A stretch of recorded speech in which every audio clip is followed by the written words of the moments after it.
Hola, ¿cómo están todos? Feliz tarde de domingo. Sí, ya estamos dispuestos a compartir con vos este espacio que co-creamos y que tiene que ver con que cada semana te vamos sorprendiendo con una nueva historia, con un nuevo capítulo en esto de mostrar toda la diversidad que ahí aparece en el camino por tener o no tener hijos, ¿no? La gran pregunta que muchas veces presiona. ¿Y para cuándo? Sí, pareciera que los seres humanos tenemos que ir cumpliendo con este manual de la vida y nosotros acá nos encargamos de cambiar muchas veces paradigmas, formas de pensar, derribamos también mucho de lo que está impuesto aún como mandato. Y esto ni siquiera tiene que ver con una cultura determinada, esto atraviesa de forma universal. 9ª temporada que estamos vivenciando aquí en Vive TV, ya lo sabés, el estreno cada tarde de domingo, pero sabés que después te podés suscribir a nuestro canal de YouTube, Vive TV Stream, podés seguirnos en cualquier momento, podés ver incluso programas anteriores, aquellos que te han identificado más que otros, y como te decía, todo refiere a esto, ¿no? A seguir mostrando que no hay una decisión mejor que otra, sino que absolutamente todo es válido, siempre que sea llevado adelante desde una decisión honesta y auténtica con vos mismo. Por ejemplo, el domingo pasado fue el Día del Padre y claro, pareciera que ciertas personas, porque tienen determinadas características, no pueden tomar ni siquiera esa decisión de paternar. Por eso hoy vamos a contar con él, con su testimonio. Él es un gran referente dentro del mundo del deporte y del deporte adaptado, ¿no? Porque quizás a veces hubo que acomodar ciertas circunstancias, ciertos contextos para que todos podamos tener las mismas oportunidades. Así que es un placer recibirlo a Fernando Carlomagno. ¿Cómo está, Fer? Encantado, siempre es un placer venir a tus programas. Bueno, para nosotros es un gusto y hoy quizás vamos a conocer como otra faceta, siempre que he tenido la oportunidad de entrevistarte en otros espacios. Lo hacemos, bueno, visibilizando el deporte, más allá de ser una persona con discapacidad, pero hoy nos vamos a enfocar en esto, ¿no? En tu rol como papá y también como abuelo, y esto también va a permitir mostrar la diversidad de elecciones donde no existe un condicionamiento, ¿no? Voy a la pregunta de rigor. ¿Qué pasaba en tu caso con esto de ser papá? ¿Fue un deseo que quizás pensaste desde muy joven o la vida fue ahí sucediéndose hasta que en un momento dijiste, ¿por qué no? Vos al principio hablaste de mandato y en cierto modo muchos llevamos con esa carga, ese mandato, que no está bien, en definitiva, pero siempre pensé que la mejor manera de trascender, y ahora lo veo de un modo erróneo, ¿no? La mejor manera de trascender era a través de los hijos, y hoy ya no lo veo así, pero siempre sentí el deseo de ser padre, y cuando encontré a la compañera de mi vida, que fue con quien tuve mis hijos, dije, es la persona con la que quiero ser padre, quiero paternar, como decimos. Bien, y en ese momento vos tenías ¿cuántos años, Fer? Ya había pasado por varios noviazgos, ya tenía 26 años. Claro, qué bueno, relativamente joven, ¿no? Porque sí, uno habla de esta edad y cómo han cambiado también las miradas y los contextos, porque hoy un muchacho de 26 años no es habitual que esté pensando en la paternidad, ¿no? A diferencia de lo que sí sucedía años atrás, y mucho más con las mujeres, que cuando ya superaban los 30 años, ¿cómo es que no fuiste mamá? La ¿no? solterona. Decía. La solterona, la que además tiene un carácter fuerte y es amargada y es egoísta. Y todos esos motes que durante mucho tiempo se les han inculcado, ¿no? A aquellas mujeres sin hijos.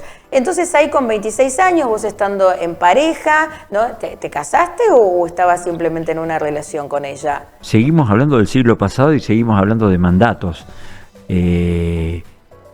La que fue la madre de mis hijos quedó embarazada. Ajá. Y entonces nos tuvimos que casar.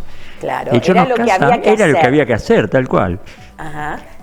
Y en ese momento, bueno, vos obviamente siendo un hombre con la condición de discapacidad, pero esto también me encanta mostrarlo, ¿no? Porque si no pareciera que, esas cosas no le pasan a las personas con discapacidad, no le pasa a un hombre con discapacidad, ¿no? Que en una relación de pronto, ¿no? Tenga que hacerse cargo de un futuro hijo, Fer. Y esto viene a mostrar que sí, que hay que naturalizarlo. Claro, seguro que sí. Aparte, afortunadamente seguimos evolucionando. Hace no muchos años atrás, uno pensaba, una persona con síndrome de Down no puede tener, no puede. Claro. Hoy por hoy ya forman parejas también y todo. Afortunadamente evolucionamos para bien en eso. Ajá. Y en ese momento me imagino, ¿no? Porque hablamos de un contexto muy distinto, donde, bueno, ella queda embarazada y de pronto, bueno, todo esto que empieza a suceder con los vínculos más cercanos, ¿no? Bueno, decías antes, nos tuvimos que casar. Claro, la cara de mi suegro cuando no me olvido más, ya falleció, pero cuando que no me miraba, estaba enfurecido, y la madre era la conciliadora en ese caso, en el momento de tener que, bueno, nos vamos a casar, ir a comer y encontrarme con la familia era todo un tema, un desafío. Sí. Y además te voy a hacer una pregunta de rigor y directa, porque es un poco lo que también mostramos en este espacio, más allá de otras propuestas comunicacionales. Que bueno, que, a ver, esto de tener una condición de discapacidad, como en tu caso, una discapacidad motriz, no implica que vos te tengas que vincular o relacionar a modo amoroso o de pareja con alguien que también lo tenga, ¿no? Claro. Creo que eso también es importante, porque ahí empieza a aparecer como esto, bueno, entonces la que era tu novia, bueno, después se convierte en tu mujer, mirá la que le tocó, ¿no? Hacerse cargo de alguien con discapacidad, que esa es otra de las cuestiones que circulan desde lo social. Afortunadamente yo ya era odontólogo, yo tuve una vida bastante independiente, éramos 6 hermanos y entonces obviamente que no se podía, hubiera sido hijo único, hubiera sido un malcriado mal. Pero yo ya tenía mi profesión, yo ya ganaba bien, o sea que económicamente no era un impedimento la discapacidad. Esto que traes también es sumamente interesante, Fer, ¿no?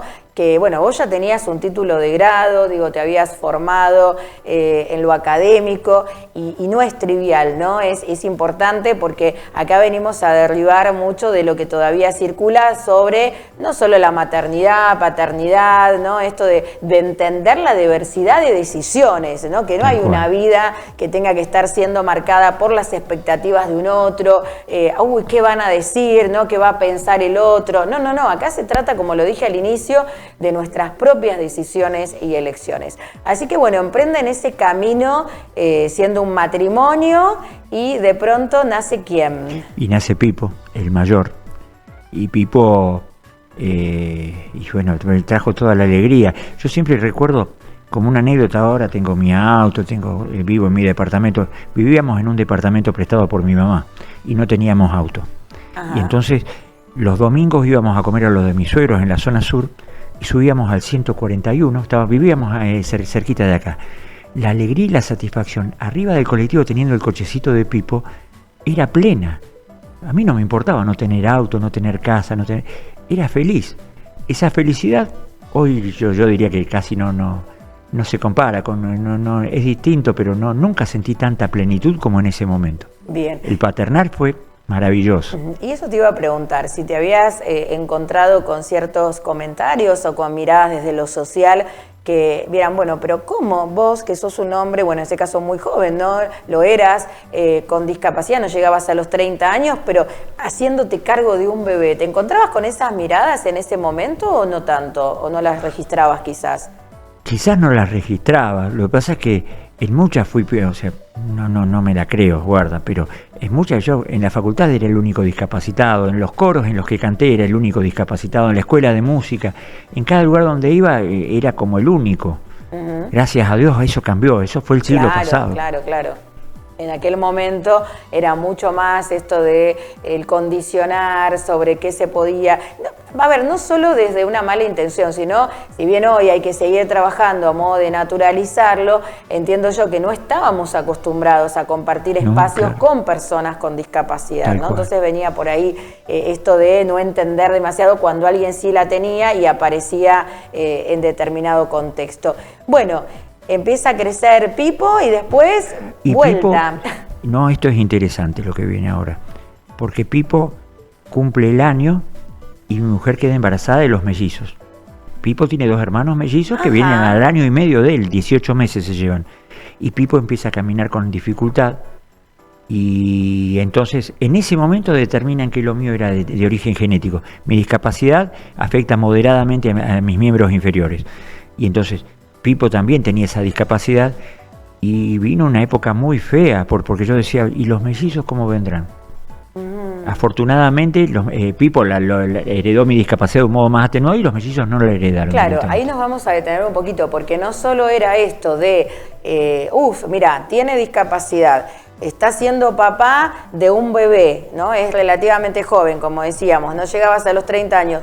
Pero además ese bebé nace con la misma condición de discapacidad que su papá. Sí. Digo, para quien no está acostumbrado a entender esto de con qué naturalidad ustedes han vivido desde siempre, es como muchísimo, ¿no? Claro. El pensar, bueno, como además de él tiene que hacerse cargo, entre comillas, ¿no? Pero siendo papá de alguien que también heredó esta misma condición.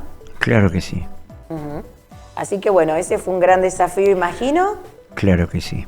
Hasta que vienen los mellizos y la misma pregunta, si ellos dos llegarían a tener lo mismo. Pero ya con el antecedente de Pipo, hay test en el momento de nacer que te pueden decir si vienen con esa espasticidad o no. Y ellos ya de entrada no supimos, a partir del nacimiento, pero mi mujer estaba embarazada de 8 meses cuando determinamos lo de Pipo. Entonces ellos ya, ni bien nacieron, ya no nos quedamos tranquilos que no tenía nada. Claro. Pero fíjate qué interesante, y tiene que ver con paternar, pero en este caso de Pipo. Aurora, su hija, también heredó la discapacidad de Pipo. Y lo negaban, los padres no querían asumir que ella caminaba con dificultad. Y yo veía los videos y yo decía, ay, no. Me digas, claro. Hasta que finalmente lo aceptaron, también llevó su tiempo eso. Qué bárbaro, ¿no? Porque uno dice, más allá de todo lo que uno pueda, entender desde lo racional, cómo cuesta después procesarlo y realmente llegar a una aceptación de esto que yo no voy a poder controlar, ¿no? Qué es lo que tocó, qué es lo que apareció y gestionar también para que pueda ser de la mejor forma.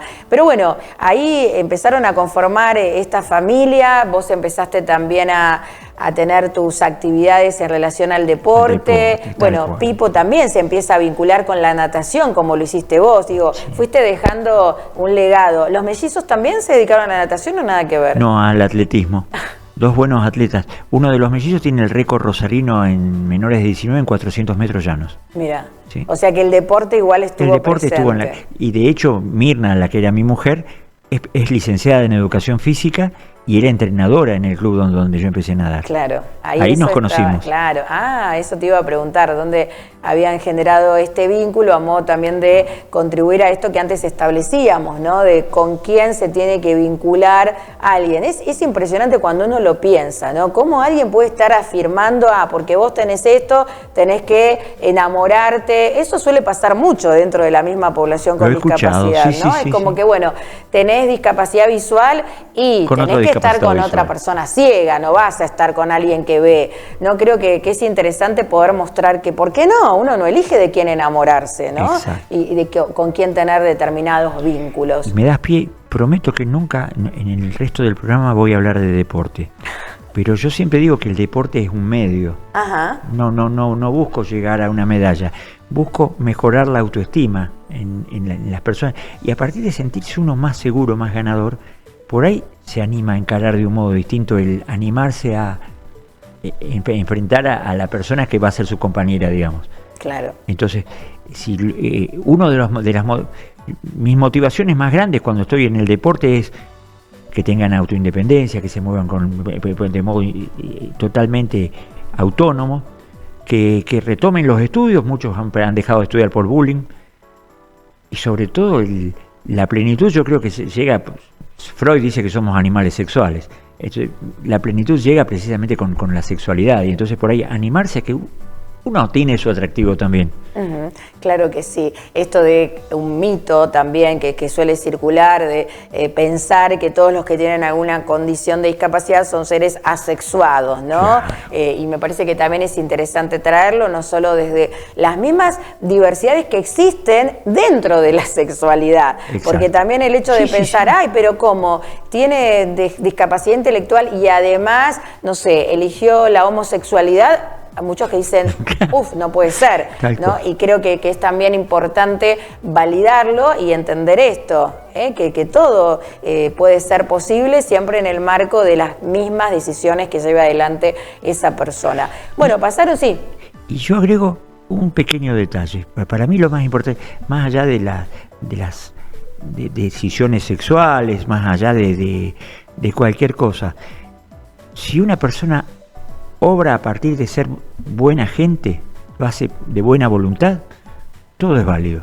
Uh-huh. Ahora cuando se mete la maldad, puede aparecer la belleza más pura, la estética más pura, pero si viene del mal no. Si viene del bien, todo es válido. Totalmente.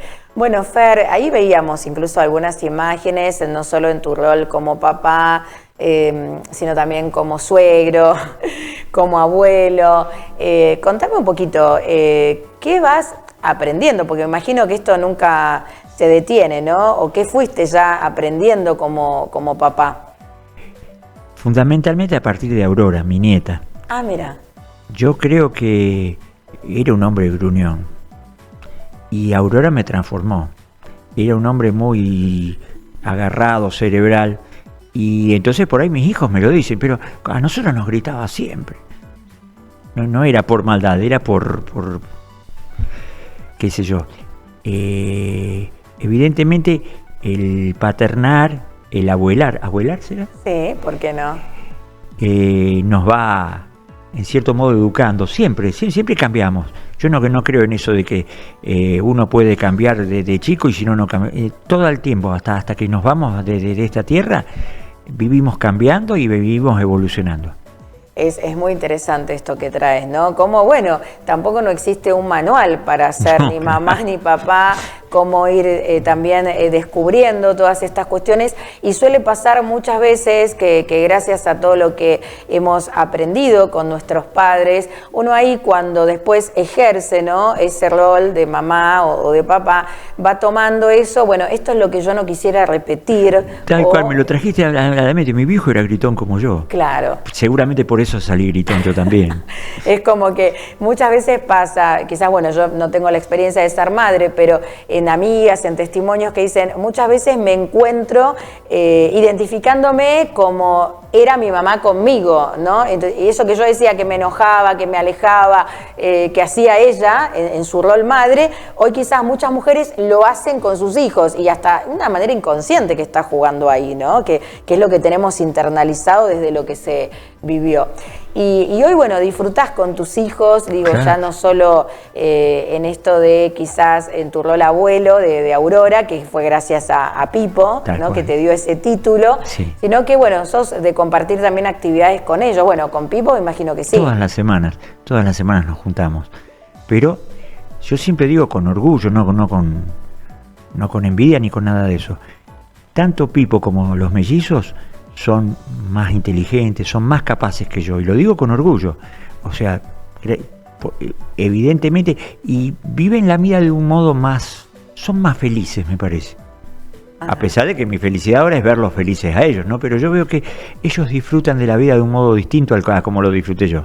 Ajá, y que, viste que la función de ser abuelo también es como muy distinta a la de ser papá, ¿no? Porque más allá de que uno pueda decir, hay veces que en determinados contextos estos roles están como desdibujados, ¿no? Y muchos que quizás son abuelos, pero que pasan mucho tiempo con sus nietos y terminan ocupando ese rol. ¿Qué ves vos que haces diferente con Aurora a lo que hacías con tus hijos? Y por ejemplo, ni una vez, cada vez que voy a ver, que Aurora viene a casa o que yo voy a ver a Aurora, paso por el kiosco y compro rocklets. Los rocklets le encantan. Y entonces ella ya sabe que en el bolsillo de la campera tengo un paquete de rocklets, claro, para ella. Y con los chicos muchas veces pasaba el tiempo y no es que no les compraba golosinas, pero esto es siempre sistemático. O llevarla a los juegos, estos parques, viste, que pusieron los juegos en las plazas, que son esos juegos grandes y todo. A una o a otra siempre la llevo a algún juego, a esos toboganes gigantes, y con los chicos, seguramente porque no tenía tanto tiempo, tenía que trabajar y tenía que entrenar, pero con ella tengo todo el tiempo del mundo. Y vos decías, ocupar el rol, me encanta ocupar el rol, pero evidentemente no lo tengo que hacer. Cada vez que ellos lo necesitan, saben que cuentan conmigo.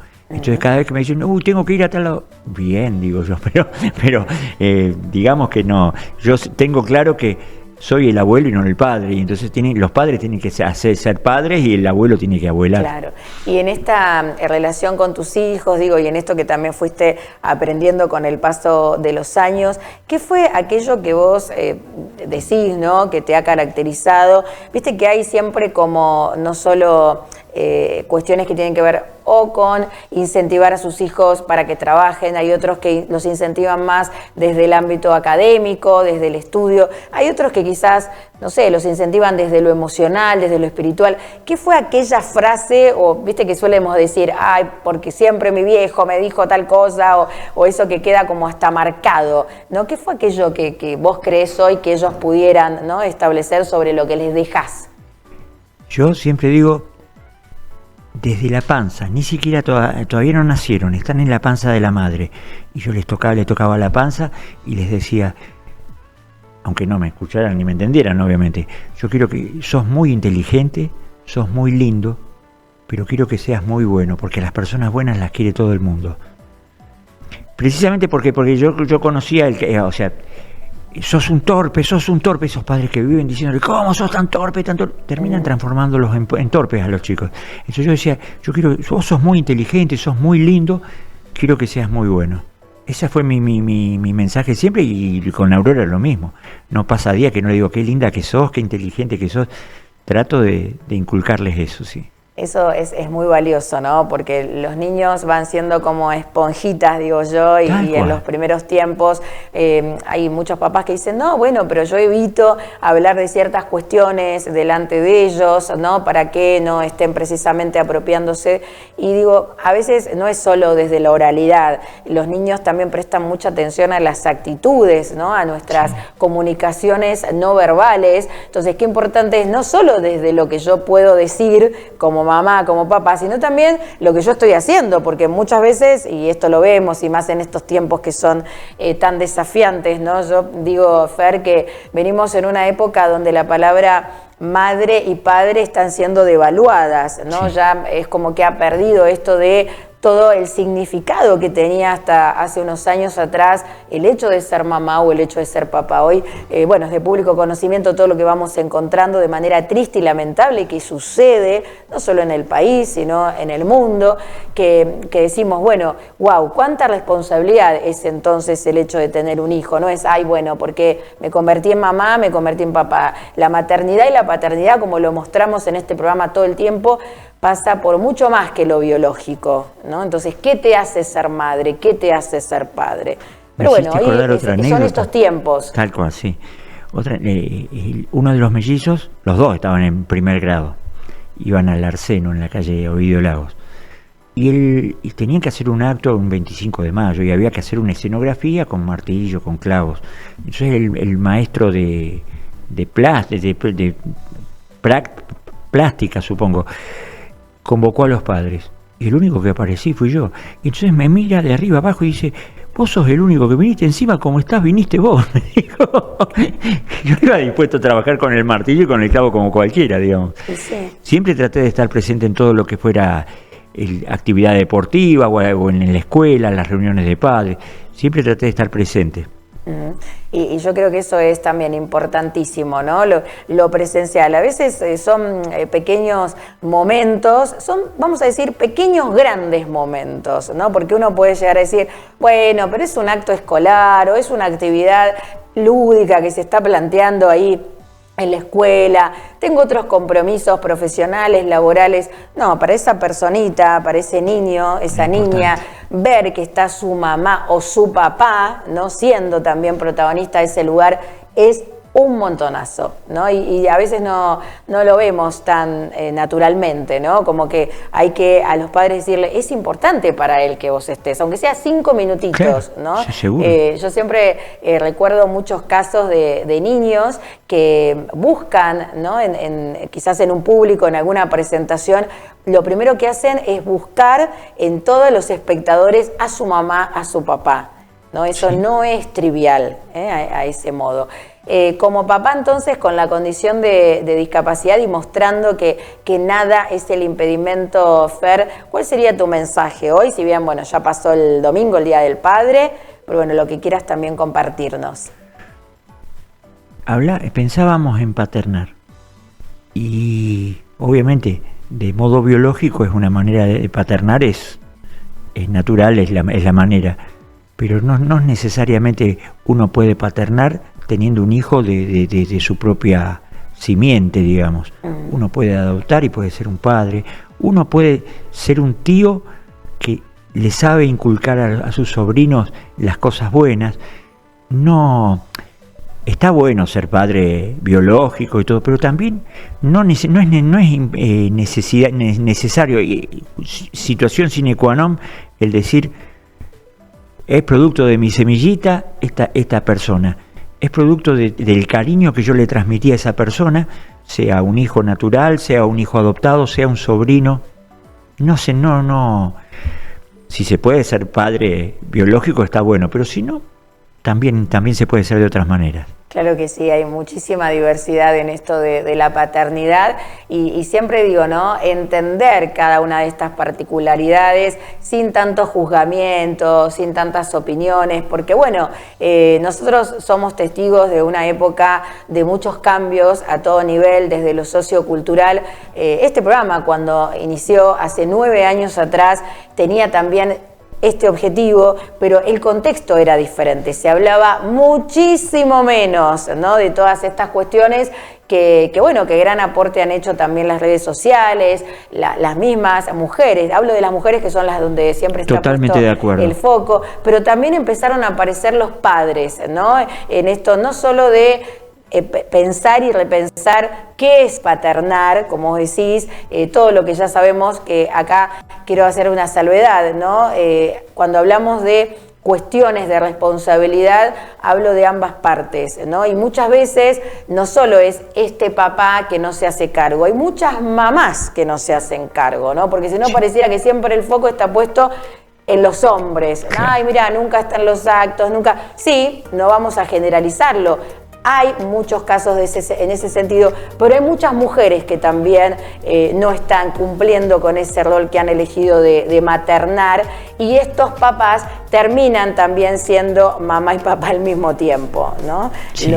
Como se usa en esta jerga últimamente, no es solamente la mamá luchona, está el papá luchón también, ¿no? Si me permitís. Bueno, muchísimas gracias. No, Fer. Un placer estar con vos, siempre es muy ameno estar en tu programa, aparte que si llegamos a alguna persona que se anime, que busque los argumentos para sentirse seguro, con mejor autoestima, y que se anime a encarar la sexualidad primero y después a la paternidad después. Claro que sí. Bueno, muchísimas gracias. No, ¿sí? Gracias. Y te esperamos prontito en cualquiera de los espacios comunicacionales. A donde quieras yo voy. Como siempre.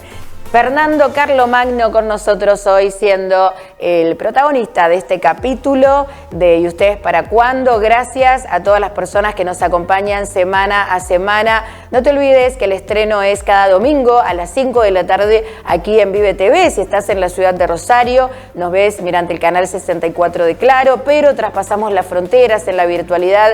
Nos podés también ahí estar viendo on demand. Acordate, suscríbete a nuestro canal de YouTube Vive TV Stream.